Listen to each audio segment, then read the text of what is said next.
गुजरातच्या लोकांनीच महाराष्ट्रामध्ये यावं असा सिद्धांत नाही असं गणेश नाईक म्हणाले। महाराष्ट्रामधल्या लोकांनी सुद्धा गुजरातमध्ये जावं असं गणेश नाईक म्हणाले आहेत। तर गणेश नाईकांचं नेमकं काय चाललंय हेच कळत नाही असं शिरसाट म्हणाले।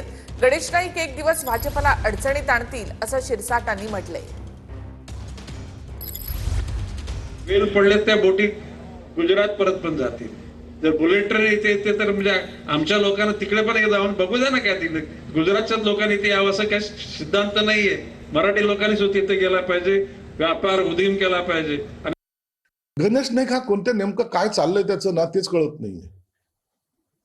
कोणत्या खात्याचे मंत्री आहेत ते माहित नाहीत। खात्या संदर्भात एखादं चांगलं विधान त्यांच्याकडून कधी ऐकलेलं नाही। कधी ते मुंबईवर बोलतात, कधी ठाण्यावर बोलतात, कधी आणखीन काही भ्रष्टाचारावर बोलतात। आता ते गुजरातवर बोलायला लागले। एक दिवस हे गणेश नाईक ह्या भाजप सरकारला अडचण जरूर आणेल।